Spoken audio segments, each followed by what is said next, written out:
My sister mocked my wife's gift and called it cheap garbage in front of everyone. So, I responded by taking her Audi, canceling her rent payments, and demanding every cent she owed me. All right, Reddit. I spent months supporting my sister financially because she was going through a rough patch, until she humiliated my wife in front of everyone and mocked her handmade gift. That was the moment I burned every bridge and destroyed her. Grab some popcorn. It's a full-on show. I'm Simon, 29, and I climb power poles for a living, lineman work. I'm the guy you see in a bucket truck fixing lines during storms while everyone else is at home complaining their internet's down. It's dangerous work. One mistake and you're done, but it pays decently. Around 78 grand a year, plus overtime whenever Mother Nature throws a fit. My wife Eve and I have been married 3 years. She's a third-grade teacher, makes about $45,000, and somehow doesn't lose her mind wrangling 8-year-olds all day. We've got a decent house outside Akron, paid-off cars, and actual savings. Crazy concept, right? Eve's the kind of person who makes things, not as a hobby, but because creating brings her peace. She quilts, builds furniture in our garage. Last Christmas, she made her parents a dining table from scratch. Took her 4 months. Her dad cried when he saw it. That's who she is. My family? Whole different story. My dad, Isaac, 57, used to run heavy equipment until his back gave out and diabetes turned him into a medical liability. Now he's on disability, pulling in about $1,900 a month, acting like the world owes him something for getting old. My mom, Marlo, works as a receptionist at a chiropractor's office. Together, they bring in around $4,500 a month. Their mortgage is $1,600. Add utilities, insurance, food, and dad's medication, and the math doesn't work. But instead of cutting costs or adjusting their lifestyle, they just called me every time the numbers didn't add up, which was basically every month.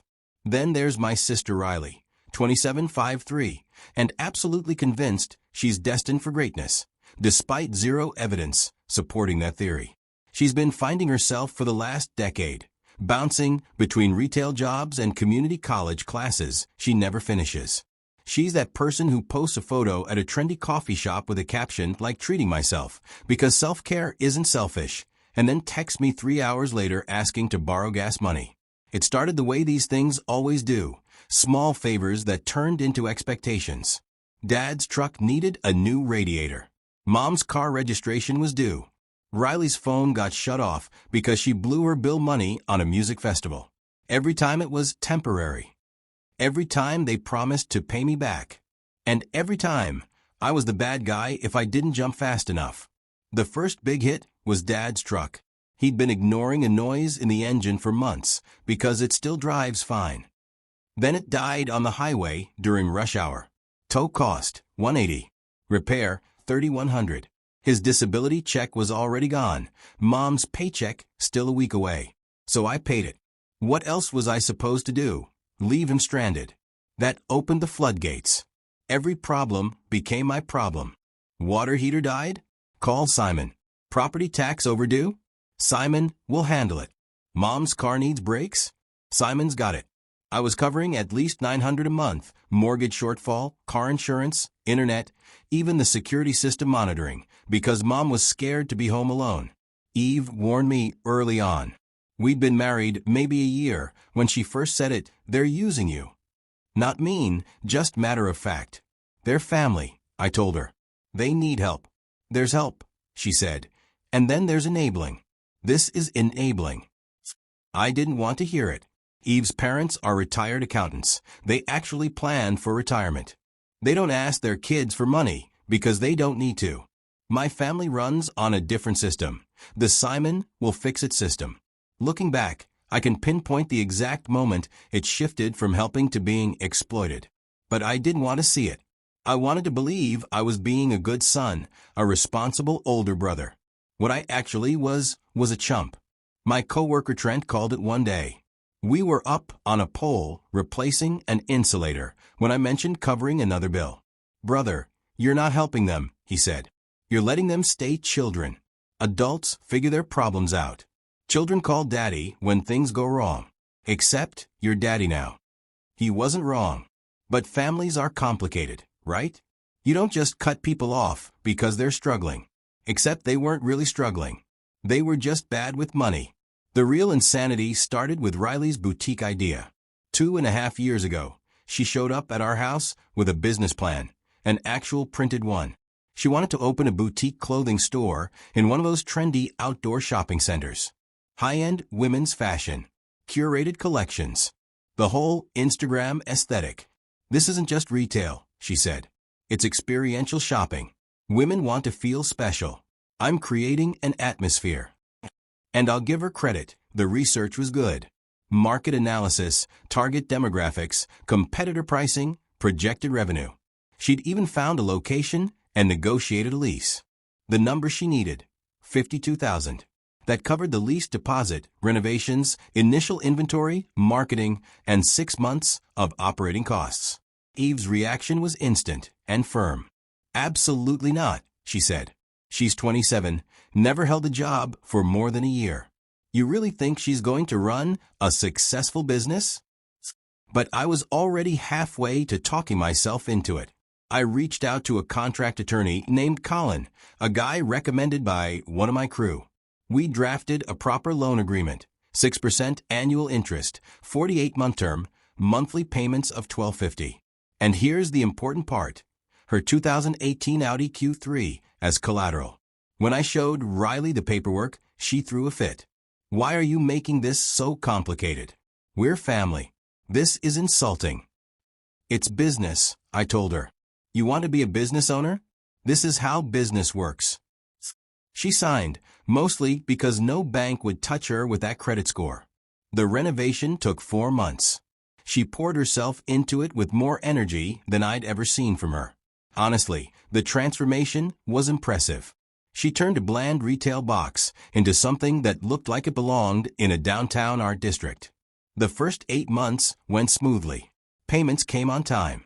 She even sent monthly revenue reports, real numbers. The place looked busy whenever I drove by. I started thinking maybe she'd finally grown up. Then, month 9 hit, payment late. Not by much, just a few days. Month 10, later. Month 11, no payment at all. The revenue report stopped. Instead, I got vague texts about cash flow issues and promises she'd catch up soon. Meanwhile, her Instagram was full of weekend trips, new outfits, expensive dinners. The boutique's page went from product photos to inspirational quotes. She was spending money like she had it, while owing me over $42,000. The boutique was failing because she treated it like a personal piggy bank instead of a business. Over 18 months. For a while, Riley had been making payments, at least in the beginning. The first 8 arrived on time, right on schedule. But after that, things got shaky, first late, then sporadic, and eventually nothing at all. 7 straight months of silence. By the time I finally hit my breaking point, 25 months into the loan, she owed me $42,300. And somehow, she still had the audacity to act like I was being unreasonable. While Riley's boutique was falling apart, my parents' dependency on me only grew heavier. I was supporting 4 adults, and the worst part wasn't even the money. It was the entitlement, the way gratitude had vanished completely. Helping them wasn't seen as generosity anymore. It was an obligation. Something I just had to do because I happened to have good money. Eve wasn't shy about calling it out. You're enabling them, she'd say. They're adults. They should act like it. What am I supposed to do? Let them lose everything? They won't lose everything, she said. They'll figure it out like everyone else does. But why would they, when you're always there to catch them? And she was right. A breaking point was coming. I just didn't know how close it really was. Dad's 57th birthday was around the corner, end of October. He'd been hinting for weeks that he wanted something special this year, not just another backyard cookout. Between his disability review, getting denied again, and the weight of turning another year older, I thought he deserved something good. So I went all in. I booked a private room at Texas Roadhouse for $250, ordered a custom cake, bought decorations, coordinated with relatives, even took 3 days off work to pull it all together. But the real surprise, the real gift, was sitting under a tarp in my driveway. A 2019 Honda CR-V. All-wheel drive. 42,000 miles. Clean title. Extended warranty. Cost me $23,500. Their old 2012 Ford Fusion was barely hanging on, and with Dad's medical appointments and Mom's daily commute, they needed something reliable. I'd spent weeks searching for the right one, safe, efficient, solid. I even paid extra for the warranty because I knew Dad wouldn't stay on top of maintenance. And that's where I messed up. I told Riley about the party. Needed her help getting Mom and Dad there without ruining the surprise. But she seemed off.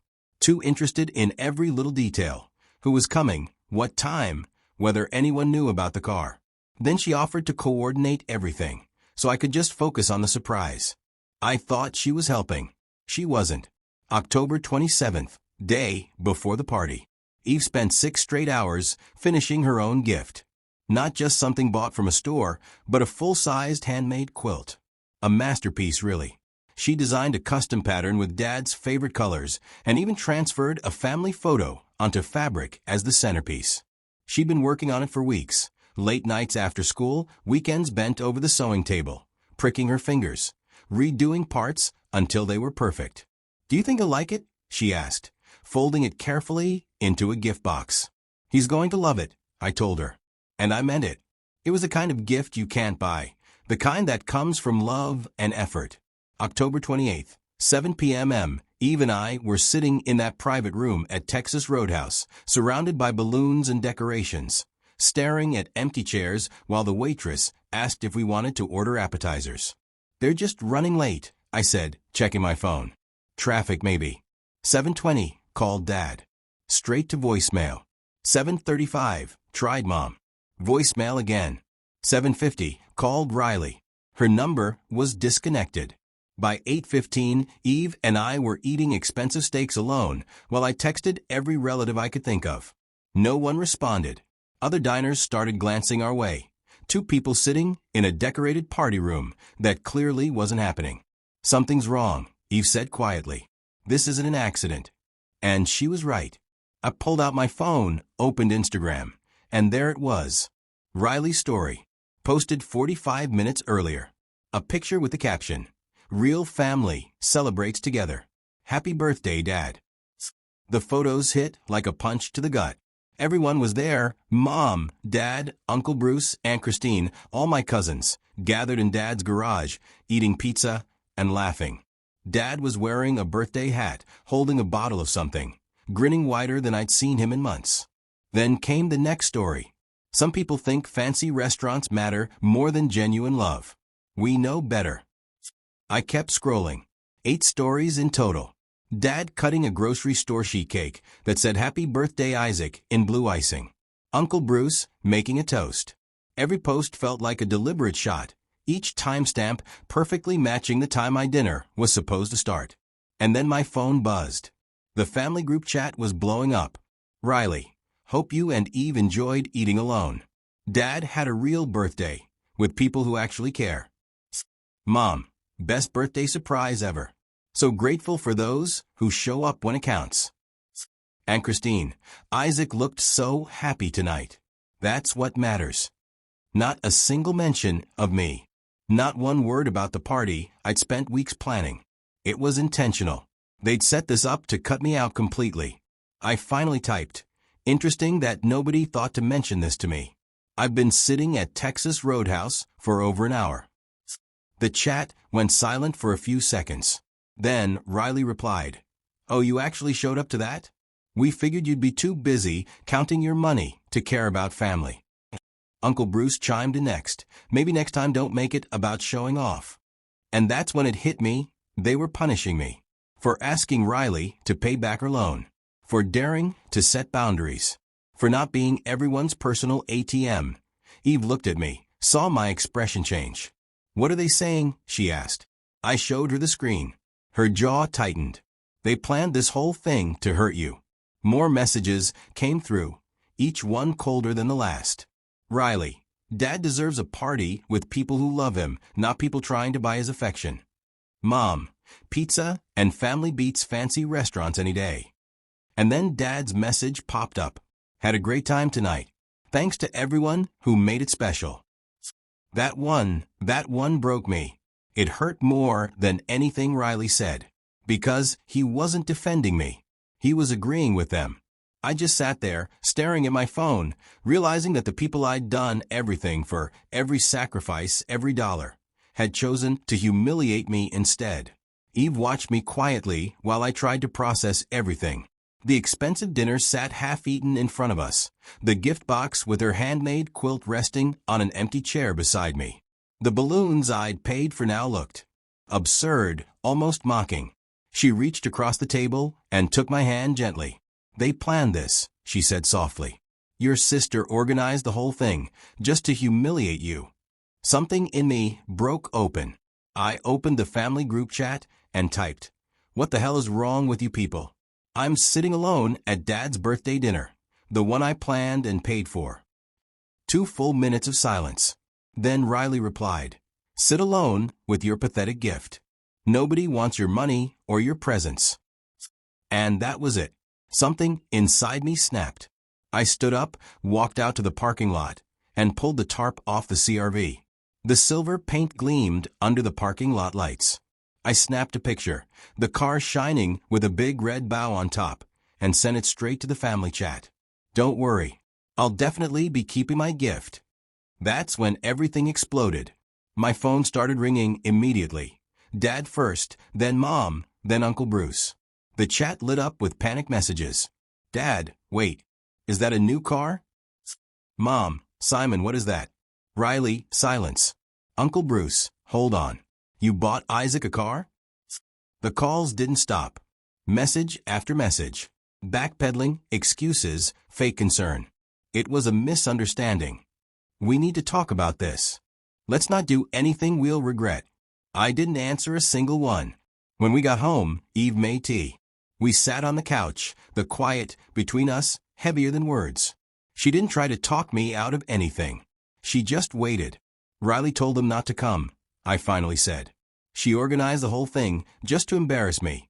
My eyes landed on the gift box sitting on the dining table. 3 months of work. Hours of stitching. Love sewn into every inch, for someone who didn't even deserve it. For the first time in my adult life, I saw my family clearly. I wasn't a son. I wasn't a brother. I was a resource. A walking ATM. "I'm going to burn it all down," I said. Eve didn't flinch. She just nodded. "Good." Monday morning, first thing, I called Colin, the attorney who'd drawn up Riley's loan documents. "I want to execute the acceleration clause," I told him. "Full balance, due in 30 days, or I take the Audi and liquidate the business assets." That clause Riley had always thought was just fancy legal fluff. Totally enforceable. She'd been in default for 7 months, which meant I had every right to demand full payment of the $42,300 immediately. "Sure," Colin said. "I'll have the demand letter drafted by end of day." She signed a valid contract and broke it. If she fights, it'll just cost her more. While Colin handled the legal side, I started shutting off the money supply. Every single automatic transfer, every bill I'd been covering, gone. Mortgage assistance? $900 a month, deleted. Internet? Canceled. Car insurance? Done. Streaming subscriptions? Goodbye. Each cancellation felt like dropping a 100-pound weight off my shoulders. That afternoon, I drove straight to Riley's boutique. She was with a customer, doing her polished personal stylist routine. I didn't stop. I walked right past the woman and into the back office. Riley followed, flustered but trying to keep her cool. I placed the legal documents on her desk without saying a word. "Demand for full payment. 30 days, I said. Consequences clearly outlined in bold. She glanced down. "You have 30 days to pay the full amount, $42,300. After that, I take the Audi and liquidate your business assets." Her face shifted fast, confusion, then anger, then straight into manipulation mode. "This is a joke." "Dead serious," I said. "You wanted to play games? Game on." She folded her arms, searching for an angle. "You're really doing this because of a birthday party? Because your feelings got hurt?" "This is about a $52,000 loan you defaulted on," I said flatly. "The birthday was just the cherry on top." I was going to catch up on payments, she tried. Business has been slow. Business is slow because you treat it like your personal shopping fund, I said. You're done, Riley. Pay up or lose everything. Then came the tears. Simon, please. I'm your sister. We're family. No, I said quietly. We're not. Business is business. You've got 30 days. And I walked out, left her standing there, her mask cracking. From the parking lot, I called a vehicle recovery company. They were very interested in an Audi Q3 with a clean legal basis for repossession. Next stop, Mom and Dad's house. I found Isaac and Mara sitting in their living room. They looked up when I walked in, and I could see it, the rehearsed guilt trip speeches already lined up. Starting next month, I said, you're paying your own mortgage. All $1,600 of it. Mom blinked like she hadn't heard me right. Simon, we can't afford that without your help. Then you'd better figure it out like adults. Dad stood up, trying his old intimidation trick. You're going to put us on the street over a misunderstanding. Misunderstanding. I laughed. You all showed up to Riley's party while I sat alone at the one I planned and paid for. That's not a misunderstanding. That's deliberate. Mom's voice dropped, small and trembling. What about the car? You got that for Isaac's birthday, right? Yeah, I said. Until you decided humiliating me was more fun than reliable transportation. The CRV stays with me. Dad's voice rose. You can't be serious. The fusion's falling apart. Should have thought about that before you and your daughter pulled that stunt. Mom's tears started then. That's cruel, she said. We raised you. We fed you. You owe us. I don't owe you anything, I said. Dad tried to interrupt. Your wife. Don't. I cut him off. Eve spent 3 months making you a handmade quilt. 3 months. She put her heart into it. And you chose Riley's party instead. What did you even get there? Pizza? Some grocery store cake? The silence that followed said everything. Their faces told me I was right. I turned and headed for the door. Figure your lives out. By Tuesday morning, my phone hadn't stopped ringing. Uncle Bruce, Aunt Christine, Cousin Nolan. Everyone suddenly wanted to fix things. Uncle Bruce left a voicemail. Simon, you need to calm down. Family doesn't do this to each other. Your parents need help. Riley's trying to build something, and you're just being selfish. Call me back so we can fix this. I didn't. Instead, I sent a group text to all of them. I've been supporting these people for years. Riley owes me $42,300 and hasn't paid in 7 months. They organized a party specifically to humiliate me and Eve. If any of you want to help them so badly, open your own wallets. Otherwise, stay out of it. That shut most of them up. But not Uncle Bruce. He texted back, your dad's my brother. I'm not going to watch him struggle. Then help him, I replied. Nobody's stopping you. I don't have that kind of money, Simon. Neither do I anymore. Figure it out. Then Aunt Christine tried a different tactic. She, actually, showed up at our house Wednesday evening. Eve answered the door while I was in the garage.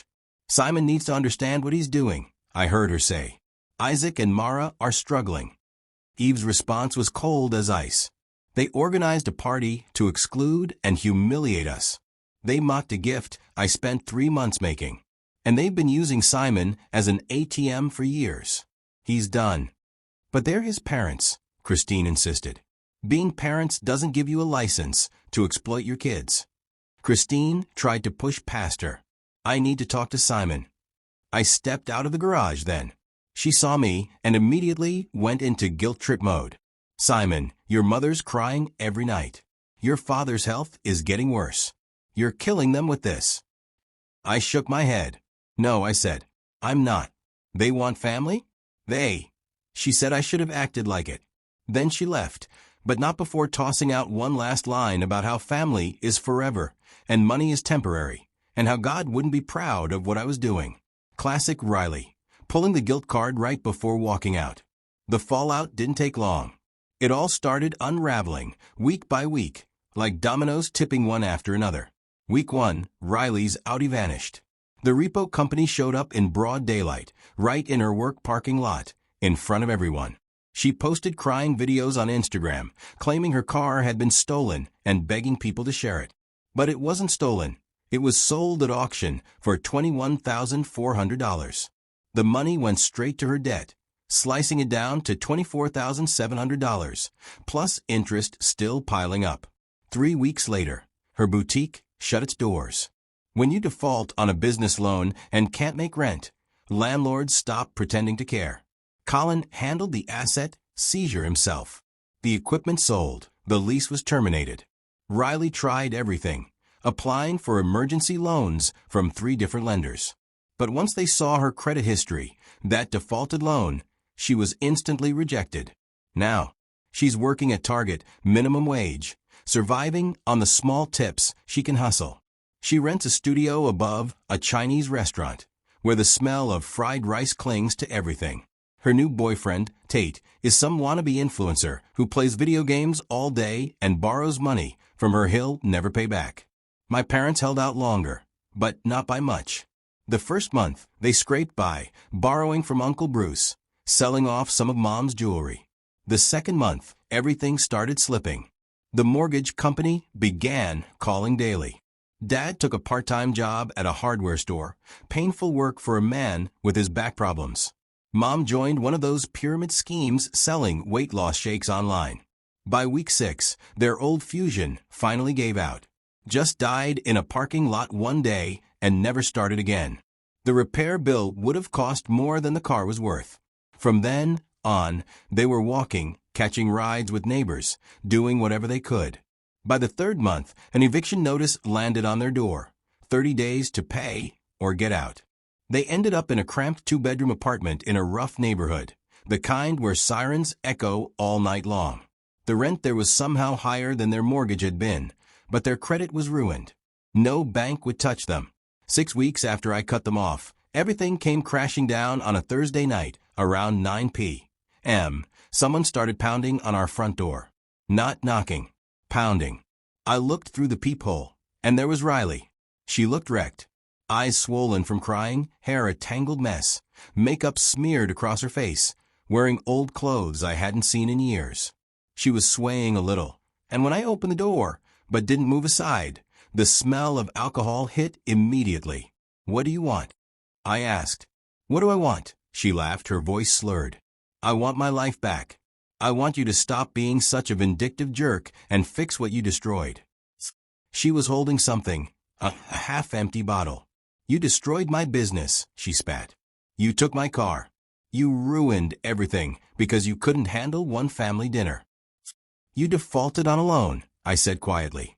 "Actions have consequences." "I was building something." Her voice rose, echoing down the street. "I had a plan. I had customers, and you threw it all away because your ego got hurt." "Riley, you need to leave," I warned. Eve appeared behind me, calm but firm. "You need to go now." Riley turned her attention to her, and something ugly flickered across her face.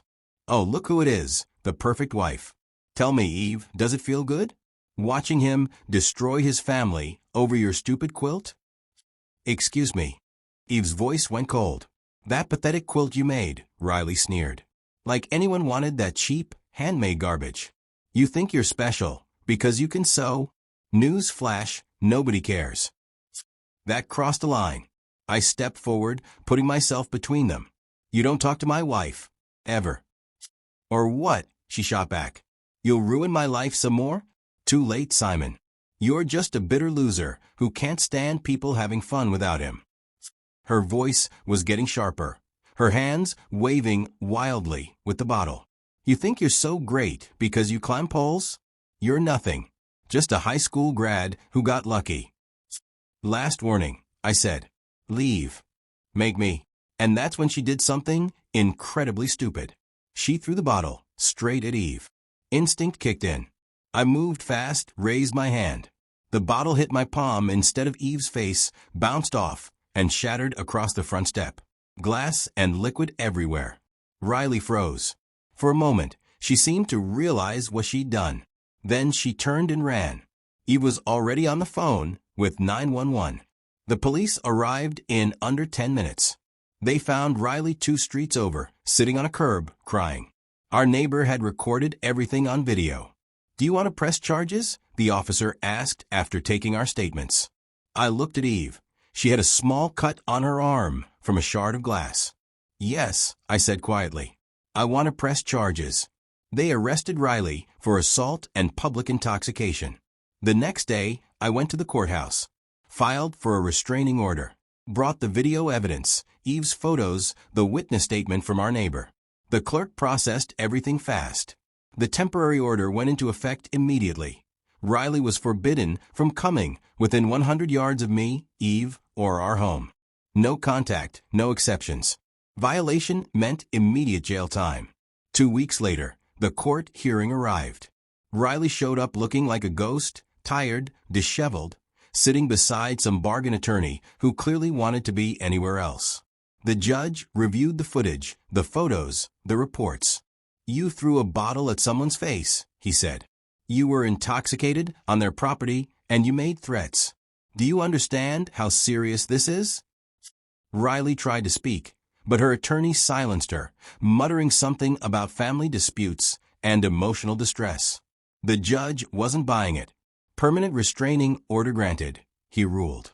"You will maintain a distance of 100 yards from both Mr. and Mrs. Davis at all times. No contact through any means, including social media or third parties. Violation will result in immediate arrest. Do you understand?" Riley nodded, tears streaming down her face. The assault charge went separately to the prosecutor. They offered a plea deal, 6 months probation, a fine, restitution for damages, and mandatory counseling. Her lawyer told her to take it. She did. But things only got worse. My parents doubled down. They started showing up at my job, first during lunch breaks, waiting by my truck. When I refused to talk, they escalated. They came during my shift, walking right onto utility property to confront me. My supervisor had to escort them out, twice. "Simon," he said carefully, "I like you. But if your family keeps showing up here, it's a safety issue. Next time, I'm calling the cops." And then they started coming to our house, different times, trying to catch us off guard. Pounding on the door, demanding they started showing up for everything, even to cover Dad's medical bills. One time, they parked right behind Eve's car in the driveway and refused to move until I came out and talked to them. The assault charge against Riley stuck.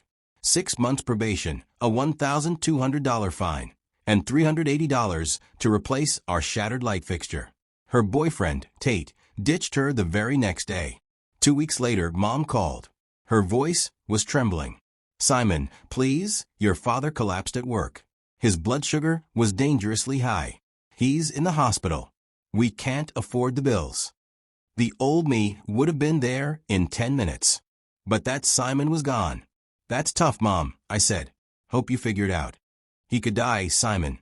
Your father could die because we can't afford treatment." I took a breath.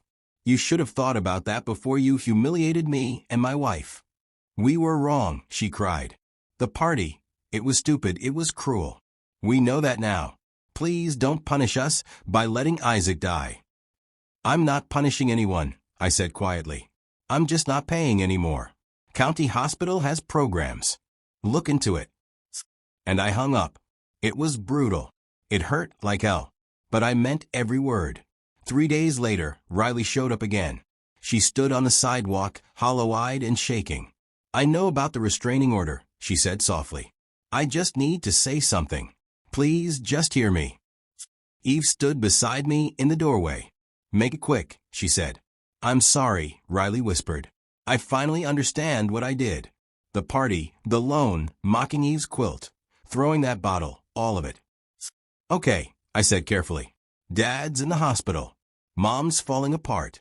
I'm working 2 jobs, barely affording a studio that smells like garbage. And it's all my fault." Her voice cracked. "I know I don't deserve help, but please don't let Dad die because of me. I'll work the rest of my life to pay you back. I'll sign anything, do anything. Just please help him." I looked at Eve. She shook her head, slightly. "The decision was mine." "I'll think about it," I said. I made them wait 4 days. On day 5, I called Colin. I need you to draft something, I told him. Multiple agreements. Very specific terms. We met in Colin's firm conference room. Me, Eve, and Colin at one end of the table. Riley, Mom, and Dad on the other. Uncle Bruce, too, since he'd been part of this whole thing from the start. Here's how this works, I said, spreading the documents out. These are the terms.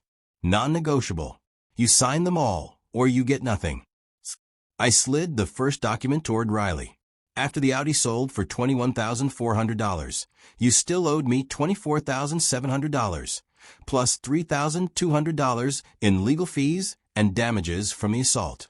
Total, $27,900. You'll pay $600 a month until it's covered, plus 6% interest. Miss one payment, we're done. No extensions. No excuses. The restraining order stays in effect until the debt's paid in full. She nodded immediately. Yes, whatever you want. Then I turned to my parents. The second document covers Dad's medical expenses. I'll handle his insulin, necessary medications, and essential doctor visits. I'll also give you $400 a month toward rent. That's it. Everything comes with 6% interest and a 5-year repayment plan.